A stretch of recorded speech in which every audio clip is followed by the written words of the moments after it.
नारायण गुरु जी, साहू जी महाराज, doctor Baba Saheb Ambedkar, BP Maurya ji और मान्यवर कांसीराम साहब के चरणों में कोटि कोटि नमन करते हुए आप सबका अभिवादन करता हूं कि इतनी सुबह से इतनी कड़ी ठंड में इतनी बारिश के बावजूद आप लोग आए हैं। ये आपका हमारे लिए प्यार इसमें छलकता है और मिशन के प्रति आपके अंदर कितना सच्चा समर्पण है। ये समर्पण भी इतनी कड़ी ठंड में, इतनी बारिश में, इतनी भारी संख्या में आपका आना आपके समर्पण को भी दर्शाता है। अभी कुछ देर पहले विजेंद्र सिंह जी बोल रहे थे, वो बहुत सीनियर आईपीएस ऑफिसर रहे, उत्तर प्रदेश, पूरे प्रदेश के additional director general of police रहे, यानी पूरे उत्तर प्रदेश मिनी इंडिया, पूरे उत्तर प्रदेश के मतलब लाखों पुलिस के कर्मचारी और अधिकारी जिनके अंडर में रहे हों, और उनका इतना सुंदर स्टडी जो उनका वक्तव्य था बेस्ड ऑन ट्रूथ, सच्चाई पे आधारित, पूरे भारत के संविधान, पूरे इतिहास को उन्होंने अपने सिविल सर्विसेज के एग्जाम में पढ़ा होगा, उसके बेस पर उन्होंने बड़े अच्छे से तथ्यों को रखा।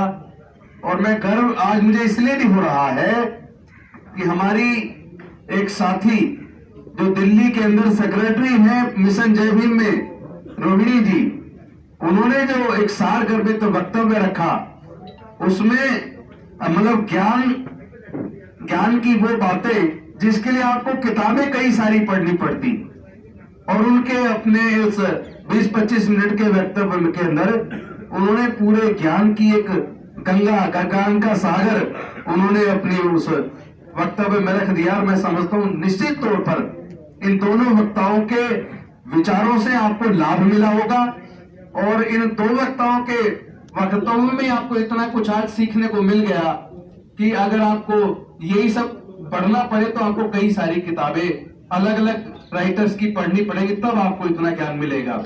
इसलिए आज आपको ज्यादा और ज्ञान नहीं देंगे, क्योंकि जितना डाइजेस्ट हो सके उतना ही ज्ञान देना चाहिए। तो हम तो बोलते ही रहते हैं आपके बीच में, बाद में बोल लेंगे, लेकिन आज एक तरफ तो जो हमारे समाज के वीर योद्धाओं की वीर गाथा, जिसको सरकारों ने, जिसको इतिहास में दफन कर दिया था, उस भीमा कोरे गांव के 203 साल पहले 1818 में किस कदर हमारे समाज के वीर योद्धाओं ने 28,000 की पेशवा सेना को धराशायी कर दिया 24 घंटे के अंदर। इससे यह साबित होता है आपने बेशक हमें शस्त्रों से दूर रखने का प्रयास किया हो, बेशक आपने हमें शिक्षा से दूर रखने का प्रयास किया हो, लेकिन जब जब मौका मिला हमारे लोगों ने इतिहास लिखने का काम किया।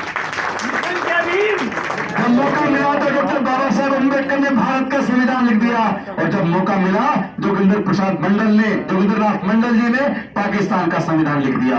जब मौका मिला तो हमारी एक बहन ने आईएएस में टॉप कर दिया, और फिर दोबारा मौका मिला तो हमारे एक भाई ने सिविल सर्विसेज में टॉप कर दिया, हमारे एक भाई ने सीबीएसई में 500 में से 500 नंबर लाके पूरे भारत को टॉप कर दिया, और हमारे एक बच्चे ने जेईई मेन के अंदर पूरे भारत में टॉप कर दिया। इसका मतलब हमारी योग्यता पे प्रश्न चिन्ह मत लगाना। हमारे लोगों में काबिलियत कूट के भरी है, और ये काबिलियत ज्योतिबा फूले, सावित्रीबाई फूले से होते हुए कबीरदास, उनसे भी पहले संत कबीरदास, संत गुरु रविदास, उनकी वाणी को देखिए। मतलब उस वक्त जब लोग बोलने की हिम्मत नहीं कर सकते थे, उस वक्त ये कह देना पाथर पूजे हरी मिले तो मैं पूजूं पहाड़, ताते तो चाकी बली पीस खाए संसार। मतलब इतनी सच्चाई उनके शब्दों में थी कि भैया मेहनत करोगे तो कुछ तरक्की पा जाओगे, और वरना पत्थरों से टकरा के मर जाओगे। ये मैंने अचानक बोल दिया, देखो बन गया। इसे कहते हैं कि जब मन में सच्चाई हो तो शब्द तो अपना बन जाते हैं। मुझे बड़ी खुशी है कि आज फातिमा शेख जी को, जिनको हमारे इतिहास ने, हमारे देश की सरकारों ने भुला दिया, शायद फातिमा शेख ना होती और सावित्रीबाई फूले का साथ ना देती तो शायद 1 जनवरी 1848 को सावित्रीबाई फूले देश की महिलाओं के लिए पहला स्कूल ना खोल पाती। और इस मौके पर मैं सावित्रीबाई फुले जी को भी नमन करता हूं, फातिमा शेख जी को भी नमन करता हूं। और एक और इतिहास के पन्ने जब आप खोलते हैं तो बहुत सारे स्वतंत्रता सेनानियों की सरकारों ने स्कूलों में पढ़ाने का काम किया है, लेकिन जब कोई हमारे समाज का योद्धा सामने होता है तो उसके इतिहास को दबा दिया जाता है। आपको याद होगा जो अमृतसर के अंदर जलियांवाला बाग के अंदर जनरल डायर ने जिस तरीके से हमारे हमारे समाज के हजारों लोगों का कत्लेआम किया, उसमें छोटा सा एक बच्चा उधम सिंह जिसके माँ बाप भी उसमें मारे गए, लेकिन उसने संकल्प किया कि एक दिन मैं इसका बदला जरूर लूंगा। जब वो बड़ा हुआ, कई देशों से गुजरता हुआ, लंदन जाकर जनरल डायर की उन्होंने हत्या करके बदला लेके दिखाया कि भारत के अंदर अगर हमें कितना ही दबाव हो, फिर भी हमारे समाज के लोगों में जो जज्बा है अपने देश के लिए, अपने गौरवशाली इतिहास को तैयार करने का, वो उन्होंने उधम सिंह जी ने वहां जाकर बदला लेके दिखा दिया कि योद्धाओं में भी हमारा कोई मुकाबला नहीं है। और इसी कड़ी में जीजाबाई, आप इनके बारे में कम जानते होंगे, शिवाजी महाराज की माता जी थी, उनकी कम उम्र में उनके पति की डेथ हो गई और किस तरीके से उन्होंने अपने माँ बाप के यहाँ जाकर किस तरह एक वीरांगना की तरह, एक मजबूत योद्धा की तरह अपने राज्य को भी सुरक्षित किया और शिवाजी महाराज को तैयार किया, उनको ट्रेनिंग दी। तो ये अपने आप में बड़ा गौरवशाली बात है। तो मैं उनको भी आज नमन करता हूं और साथ ही साथ आप सबको नमन करता हूं कि इतनी ठंड के अंदर आप इतनी बारिश में इतने बढ़ चढ़ के आए। आपसे सिर्फ एक निवेदन करूंगा, जैसा निगम साहब बोल रहे थे, मैं आप सबसे पूछना चाहता हूं, वो धर्म जो लोगों को जन्म के आधार पर ऊंच और नीच बनाए, क्या ऐसे धर्म की हमें जरूरत है? नहीं है ना? तो फिर हम ऐसा गौरवशाली धर्म जो हमारे महापुरुषों का, हमारे पूर्वजों का धर्म था, बौद्ध धर्म, हम सब लोग उसकी तरफ जाने वाले हैं और इसकी शुरुआत हो चुकी है। मैं बाबा साहेब के जो महापरिनिर्वाण स्थल है, वो तो दीक्षा भूमि, जहां बाबा साहेब ने लाखों लोगों के साथ बौद्ध धर्म की दीक्षा 14 अक्टूबर 1956 को ली थी, मैं भी उसमें गया था। तो जब मैं बाहर निकला, जैसा निगम साहब ने बताया, अचानक कुछ ऐसी बातें हुई और मेरे मन ने तय किया कि डॉक्टर बाबा साहेब अम्बेडकर ने सपना देखा था भारत को बौद्ध में बनाने का, भारत से जातिवाद को खत्म करने का, भारत में सबको न्याय देने का। वो सपना काफी हद तक उन्होंने पूरा तो किया, लेकिन अभी उनकी जो इच्छा थी पूरी नहीं हुई है। और बाबा साहेब की इच्छा अगर पूरी नहीं हुई है तो क्या हम बाबा साहेब के बच्चे, हम इस लायक नहीं है कि बाबा साहेब की इच्छा को पूरा करें? हम हैं इस लायक या नहीं है? हम करेंगे, हम बाबा साहेब की इच्छा को पूरा करेंगे। जो सपना डॉक्टर बाबा साहब अम्बेडकर ने भारत को बौद्ध में बनाने का देखा था, जिसमें समता हो, मैत्री हो, भाईचारा हो, न्याय हो, जहां सब एक समान हो, किसी का जाति के आधार पर शोषण ना हो, जाति मुक्त, भय मुक्त, शोषण मुक्त एक ऐसे समाज की स्थापना बाबा साहेब करना चाहते थे जिसमें सबको समान रूप से आगे बढ़ने का अवसर हो। तो हम लोग बाबा साहेब के चरणों में, बाबा साहेब के सामने कसम खाते हैं कि बाबा साहेब, ये आपके बच्चे आपके सपने को पूरा करेंगे। हम सब लोग मिलकर भारत को बौद्ध में भारत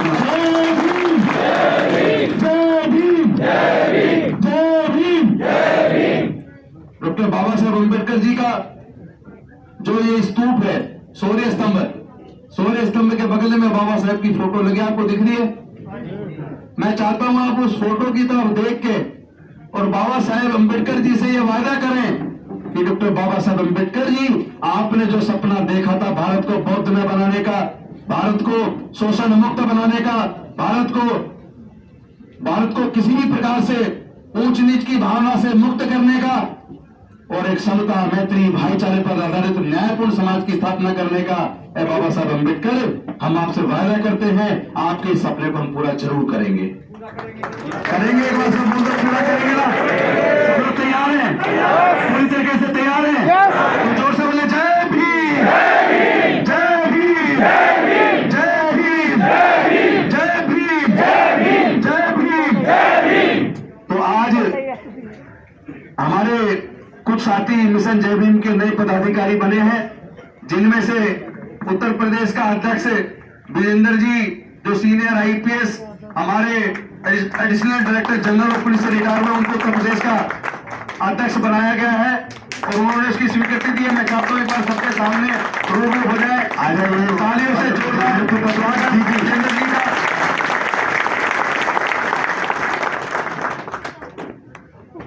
डॉक्टर सोनू जी आ जाइए, लेडी हार्डिंग में है, उत्तर प्रदेश से है, गोरखपुर से।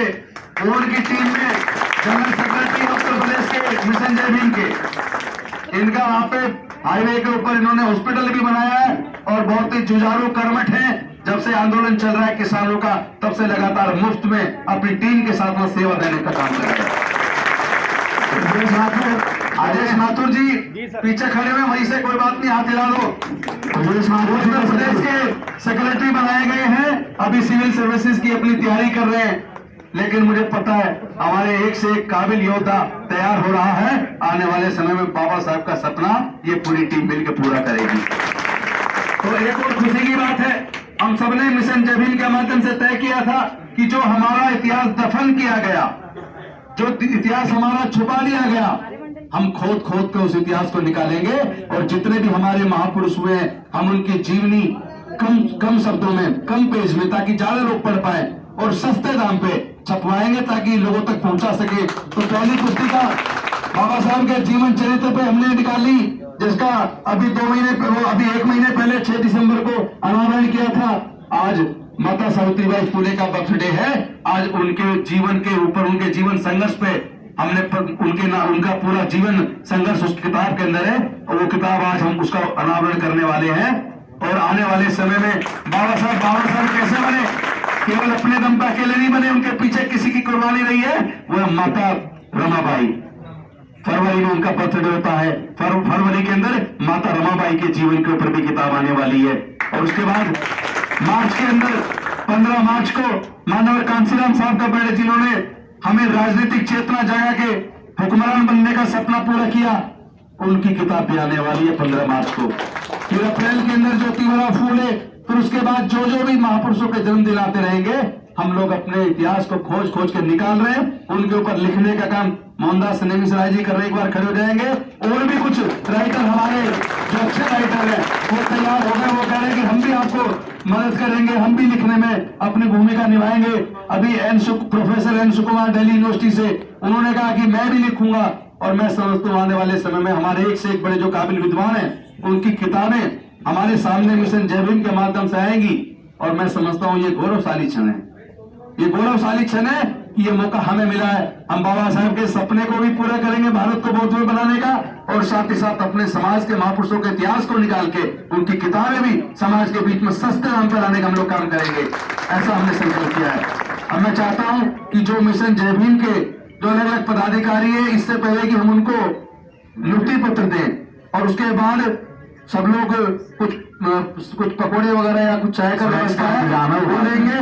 लेकिन इससे पहले 2 काम करने हैं। एक तो माता सावित्रीबाई फुले की जो किताब आई है उसका विमोचन कीजिए शुरुआत, और उसको विमोचन करने के बाद जो लोग मिशन जय भीम के नए पदाधिकारी बने हैं उनको हम लोग नियुक्ति पत्र देंगे और इसके बाद चाय पानी के साथ हम लोग समापन करेंगे। धन्यवाद। निगम साहब, मैं निवेदन करूंगा नेमिस राय जी से। जय भीम, जय भीम, राजेंद्र पाल गौतम जिंदाबाद, राजेंद्र पाल गौतम जिंदाबाद। जय जय जय जय जय भीम, जय भीम, जय भीम, जय जय जय जय जय भीम, जय भीम, जय भीम। मिशन जय भीम, मिशन जय भीम।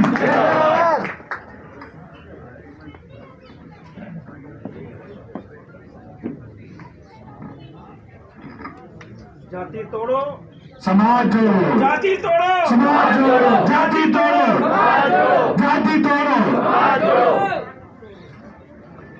परम पूज्य डॉक्टर भीमराव अंबेडकर, अमर है, परम पूज्य डॉक्टर भीमराव अंबेडकर, परम पूज्य डॉक्टर भीमराव अंबेडकर। अमर है। ये कार्यक्रम को सफल बनाने में बहुत सारे लोग बैक में काम करते हैं, हम उनका बहुत बहुत आभार करते हैं। उसमें सूरज भान जी हैं, रोशन लाल जी हैं, ईश्वर सिंह, प्रदीप सागर, दुर्गादास जी, डॉक्टर आरिफ, हाजी अकरम जी, इन सब का हम तहे दिल से शुक्रिया अदा करते हैं। और आज के जो चाय नाश्ते का इंतजाम है